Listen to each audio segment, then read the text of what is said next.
Selamat sore, saya Sidik. Kali ini akan membawa Anda semua untuk berdiskusi sekaligus mewawancarai kapten sekaligus legenda klub Semen Padang, yaitu Uda Hengki Ardiles. Langsung saja, selamat sore Uda. Sore. Oke.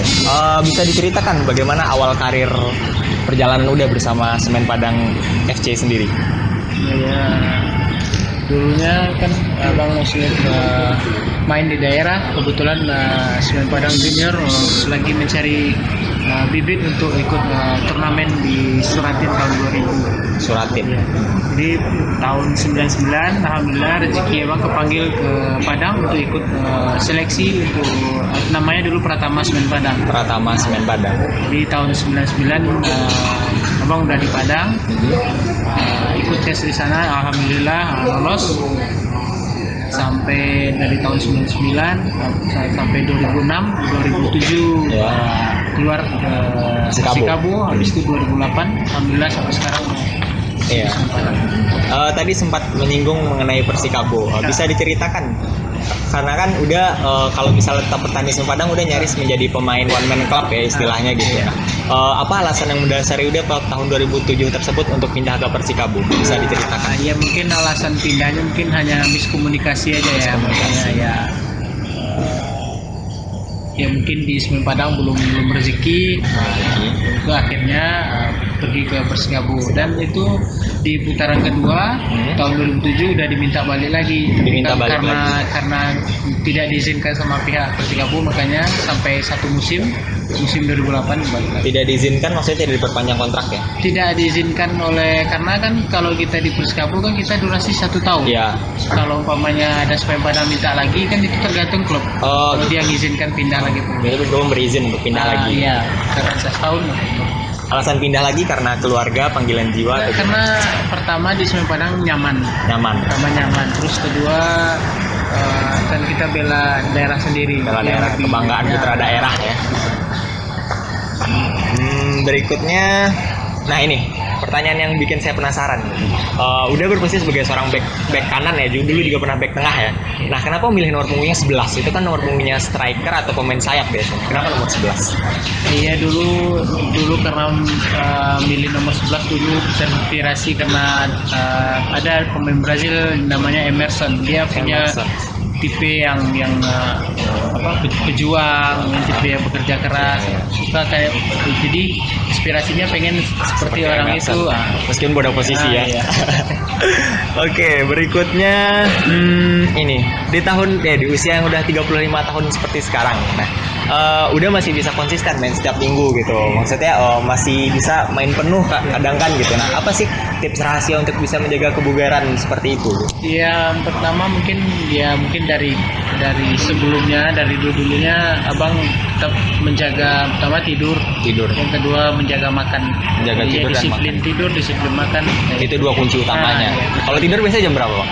Ya biasanya kan abang ngambil patokan tidur itu 8 jam atau 9 jam. 8 jam atau 9 jam. Dalam kalau malam paling telat tidur tuh jam 11. Jam 11. Mungkin jam 10 udah tidur. Ya, itu mungkin catatan juga untuk pemain-pemain muda gitu untuk mengurangi waktu begadang gitu kan. Nah, contohnya udah Hengki gitu bisa konsisten sampai 35 tahun gitu kan.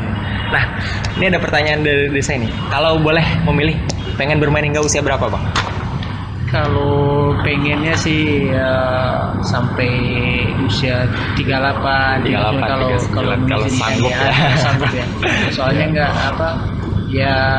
kalau di usia sekarang kita harus bisa merasa-rasakan gitu. Bukan hanya keinginan semangat aja, tapi kita harus tahu diri gitu aja. Yang penting yang klub masih percaya aja. Juga ya.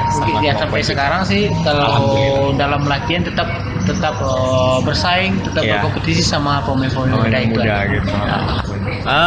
Setelah pensiun nanti kira-kira pengen lanjut ke profesi apa? Tetap di sepak bola atau mungkin pindah jalur? Mungkin kalau rasanya sekarang masih di bidang sepak bola, mungkin suatu saat nanti mungkin jadi pelatih. Ngambil lisensi pelatih dulu. Sudah ambil, Bang?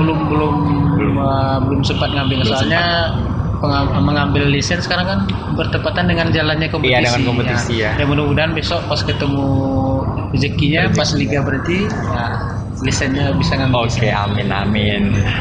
Ini pertanyaan yang saya sering amati nih. Kalau misalnya udah bertandang gitu, itu udah pasti selalu membawa masakan dari Padang, bawa rendang, bawa apa gitu. Nah, itu bisa diceritain apakah lidahnya nggak cocok dengan masakan lainnya atau gimana? Atau emang masakan rendangnya istri emang enak banget gitu gimana? Tapi memang dari dulu, Bang dari dulu sering membawa makanan dari Padang. Alasannya karena itu setiap pergi itu udah sering mencoba gitu makanan di hotel mau apa tetap nggak bisa. Gak cocok ya lidahnya Minang Jadi mana kan, ya? Karena soalnya kalau udah mau bertanding nggak bisa coba-coba soalnya butuh tenaga kan. Benar, Jadi benar. makanya sering bawa makan daripada kenapa? Daripada niko-niko ya. Benar. Oke, nah sekarang kita masuk ke segmen pertanyaan singkat aja gitu. Kita menanya pertanyaan singkat dan udah jawabnya singkat-singkat aja gitu. Nah, ini pertanyaan singkat ya. Lawan tersulit yang pernah dihadapi selama karirnya? Mungkin hampir semua ya. Hampir semua. Kalau boleh sebut nama? Dulu yang tersulit dulu yang waktu Persebaya yang waktu ada Kurniawan. Oh, berarti itu tahun 2000-an awal ya. Ada Carlos de Melo, Kurniawan, itu yang paling sulit. Pas. Pemain terbaik yang pernah bermain bersama Uda siapa? Yang terbaik.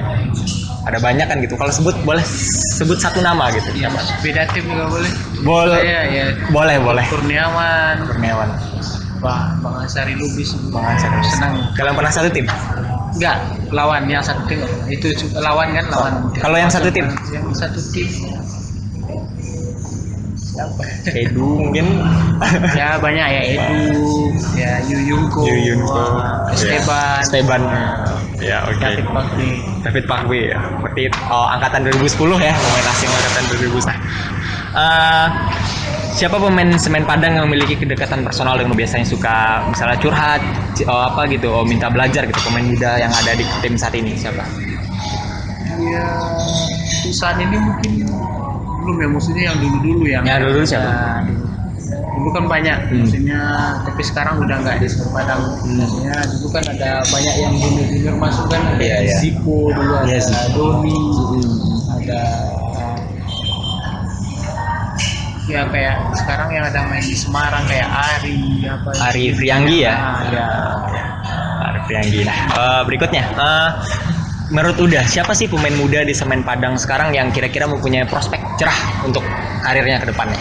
Iya, kalau dilihat mungkin sekarang yang mungkin yang punya prospek mungkin kayaknya Irsa deh. Irsa bukan menyampingkan yang lain. Yang lain masih banyak di daerah.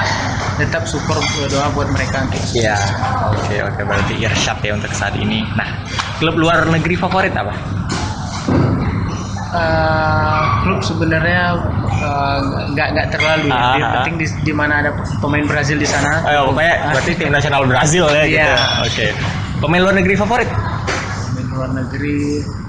Tadi sempat nyebut Emerson. Ronaldo. Emerson. Pemain Brazil lah pokoknya. Nah, prediksi timnas Indonesia di AFF nanti kira-kira hingga bisa juara nggak, apa sampai mana gitu? Ya kalau sebagai pemain mungkin Indonesia bisa juara. Bisa juara kalau ngeliat materi. Indonesia punya pemain yang bagus, komplit gitu aja. Oh gitu. Yakin sama kemampuan Indonesia. Yakin sama kemampuan Indonesia. Nah, stadion atau kota terbaik yang pernah udah kunjungi di luar kota Padang pastinya? Stadion ya mungkin kalau daerahnya mungkin daerah Solo, daerah Jogja. Solo, Manahan ya. Terkesan ya itu. Ya. Momen terbaik bersama semen Padang apa? Ya itu bisa juara bersama semen Padang, bisa ikut Piala AFC. Semen Padang. Juara apa? Liga Primer? Iya, Liga Primer. IBL ya. Ini pertanyaan terakhir. Pesan untuk pemain muda Sumatera Barat yang sekarang meniti karir di sepak bola agar bisa seperti Uda sekarang gimana? Apa pesannya? Ya pesannya itu aja buat pemain muda, jangan pernah berhenti untuk terus berkarir ya, maksudnya dalam latihan. Kesempatan itu banyak untuk supaya sukses. Ya.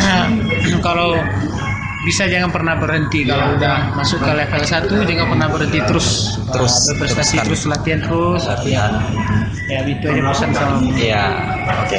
Terima kasih udah atas waktunya gitu. Demikian wawancara saya bersama Hengki Ardiles, kapten sekaligus legenda hidup klub Semen Padang. Semoga wawancara ini bisa memberikan informasi bagi para penikmat sekalian gitu, dan terima kasih telah meluangkan waktunya untuk menyaksikan video ini. Salam olahraga.